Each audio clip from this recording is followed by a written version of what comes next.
Welcome to the Cycling Demystified 12 Days of Bike Fitting. If this is your first time here, I'm your host, Wei, lead bike fitter of Foundation Bike Fit, and I'll be joined by my fellow fitter Matt and our in-house mechanic Ev from Frequency Cycle Works. 2024 has been an amazing year for the podcast, and as we near the end of the year, we wanted to create a little something extra to say thanks to all of you for listening, for your feedback and for all of your support.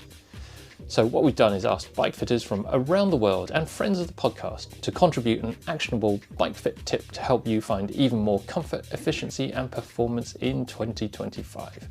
Each day in the lead up till Christmas, we will play one tip and then the team and I will explore each tip in a bit more detail so you can get the most from all these nuggets of gold.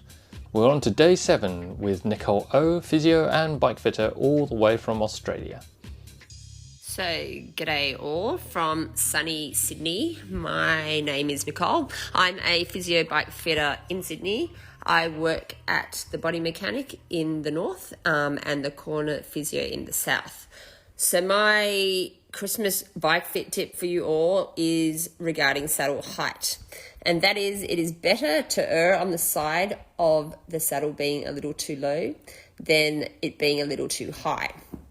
And the reason for that is there are more issues related to the saddle being too high than too low. So the main one is that it can create instability of the pelvis and of the feet. So we all have probably seen people rocking on the saddle, which can cause low back pain, saddle sores, that kind of thing. Can also mean you lean off to one side to preserve function of one leg. You may display a poor ankling pattern, being quite toe down to try to reach the bottom of your pedal stroke. And also a high saddle can cause saddle pressure issues with not enough weight getting through the feet, can cause you to sit forward on the saddle to try to decrease your knee extension, which also can be uncomfortable, as well as putting strain on your hamstrings and your calf. So why people might put their saddle too high. So just some reasons, maybe they have knee pain and they think that like the knee is being compressed and needs to be raised. I see that quite often. The cranks may be too long, so they feel a bit cramped or closed off at their hip at the top of the pedal stroke.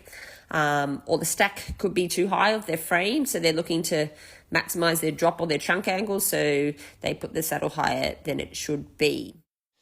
You know what was also good about a saddle being lower? You're more aero.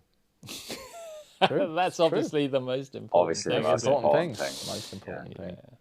But why does everyone come in with saddles being too high? The crank's too long. Yeah. that... Are you immediate? No. Yeah, I mean, it's kind of the non-facetious answer. Yeah, I mean, that's why my saddle was too high because, my initial thought was I've got too much of a acute angle at the top of the pedal stroke. My knees coming up too high, it's going into my chest. How do I alleviate that? This is the one variable on a bike fit that everybody is fiddling around with, and everyone can play around with, and everyone does play around with the most.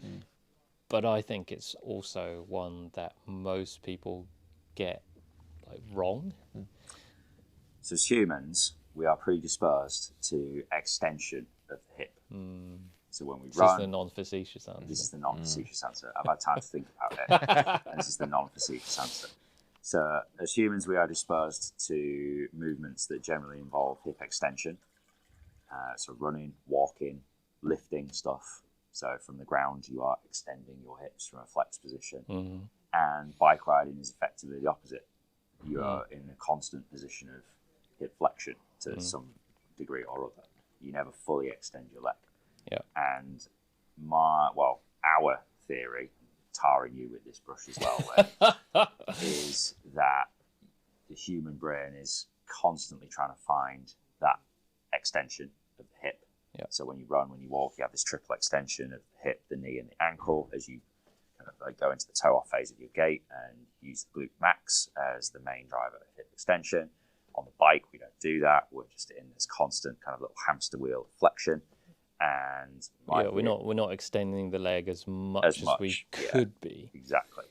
So one theory is that we're trying to search for that extension that we know we can achieve on the bike, but then that creates a whole cascade of other issues that Nicole outlined that are associated with saddle being too high.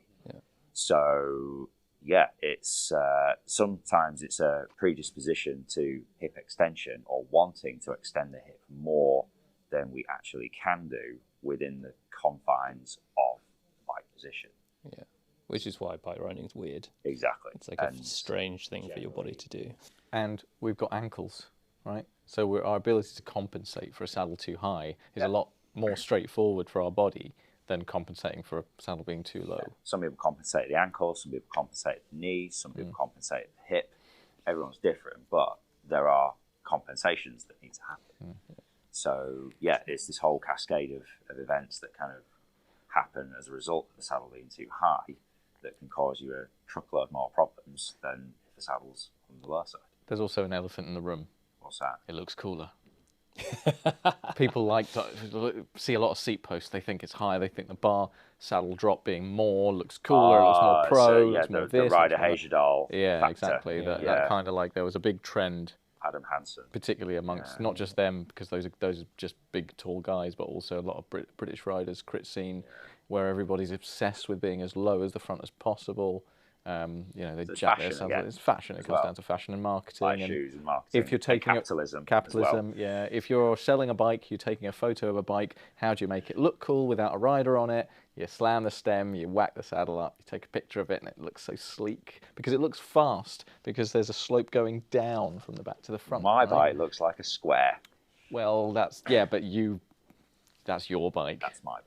But that's your morphology. That's your body shape. And also, if you just saw that bike in a catalogue versus a bike with a larger drop, which one would your instincts tell you is the cooler thing, the cooler object? Because we look at bikes, we buy bikes based on what they look like. We buy bikes based on what they look like on a website without a rider on them. How do you make a bike look cool? No bike looks like that when it's being ridden because it's got a person on it. So bringing it back in from bashing capitalism, marketing, fashion, all that kind of stuff.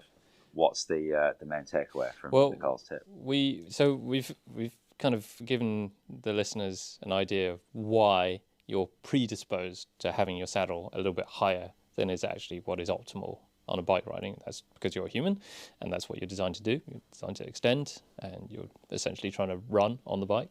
But how do we get to the right seat height? Well, actually, it's pretty simple. You got to listen to our podcast on the subject. Yeah, I'll do this really quickly, but essentially, because you can, it's one of the simplest things to adjust and get right. But yeah, everyone kind of tends to get it wrong.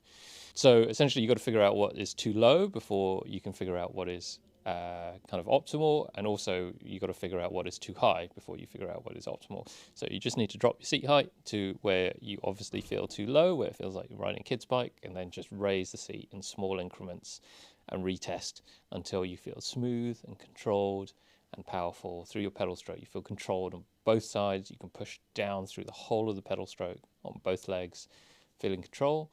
And once you got to that point, then you need to take it a little bit higher again to see where overextension is, where you start to lose control, where things start to feel harder, where things start to feel worse. And then you've literally taught your body where too low is and where too high is. And once your body knows, it can almost self-select where the optimal is. Final tip is that there is no ideal seat height.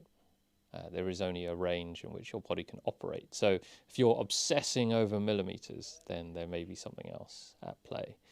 So, get your seat height within like an optimal window of fit. There may be some people have bigger windows than others, but you should be able to deal with at least 5 mil each way of your window, and you should be fine.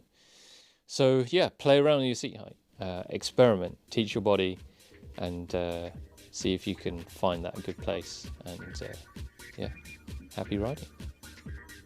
Thanks for listening, and tune in tomorrow for another bike fit tip from the Cycling Demystified 12 Days of Bike Fitting. If you've enjoyed what you've heard or found any of the information has made a difference for your riding, we would be super grateful if you could do two things. Firstly, we'd love it if you could leave us a 5-star rating or review, as this really helps other riders find our podcast and access the same useful information you've been enjoying. Secondly, tell your friends on the next group ride to give us a listen. The more you can spread the word, the more riders can find a better ride. Thanks again, and catch you on the next one. Suffering from numb hands, tingling toes, and any other persistent discomforts when you ride? These are all signs that your bike fit could be improved. If you're bike fit curious, get in touch with Wei or Matt by emailing info@foundation.fit or finding them on Instagram @FDN_bikefit. Finally, for all your bike servicing needs, custom dream bike or hand-built wheels, go to www.frequencycycleworks.com or find me on Instagram @frequencycycleworks. Until next time, keep on spinning.